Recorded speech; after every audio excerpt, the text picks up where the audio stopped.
Medical ভর্তি পরীক্ষার জন্য নিচের 10টি গুরুত্বপূর্ণ এমসিকিউ দেওয়া হলো। 1.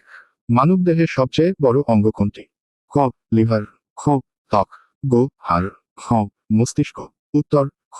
ত্বক। 2. কোন ভিটামিন রক্ত জমাট বাঁধতে সহায়তা করে? ক. ভিটামিন এ, খ. ভিটামিন বি, গ. ভিটামিন কে, খ. Vitamin D. উত্তর গ. Vitamin K. 3. রক্তে অক্সিজেন বহন করে কোনটি? ক. হিমোগ্লোবিন, খ. লিম্ফোসাইট, গ. প্লাজমা, খ. শ্বেত রক্তকণিকা। উত্তর খ. হিমোগ্লোবিন। 4. মানবদেহে প্রধান শক্তির উৎস কোনটি? ক. প্রোটিন, খ. কার্বোহাইড্রেট, গ. চর্বি, খ. ভিটামিন। উত্তর খ. কার্বোহাইড্রেট। 5. হার্টের স্বাভাবিক স্পন্দন প্রতি মিনিটে কত? ক. 50-60 বার, খ. 60-80 বার, গ. 80-100 বার, খ. 100-120 বার।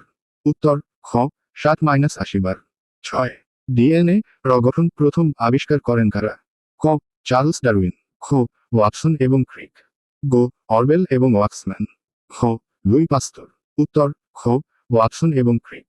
7. ইনসুলিন কোন গ্রন্থি থেকে নিঃসৃত হয়? ক. থাইরয়েড, খ. অ্যাড্রেনাল, গ. প্যানক্রিয়াস, খ. পিটুইটারি। উত্তর গ. প্যানক্রিয়াস। 8. কোন হরমোন মানবদেহে স্ট্রেস হরমোন নামে পরিচিত? ক. অ্যাড্রেনালিন, খ. ইনসুলিন, গ. টেস্টোস্টেরন, খ. প্রোজেস্টেরন। উত্তর ক. অ্যাড্রেনালিন। 9. মানবদেহের মোট হাড়ের সংখ্যা কত? ক. 206, খ. 208, গ. 210, খ. 212। উত্তর ক. 206। 10. রক্তের পিএইচ মান কত? ক.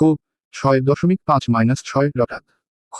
7.2-7.6, গ. 7.0-7.2, খ. 8.0-8.4। উত্তর খ. 7.2-7.6।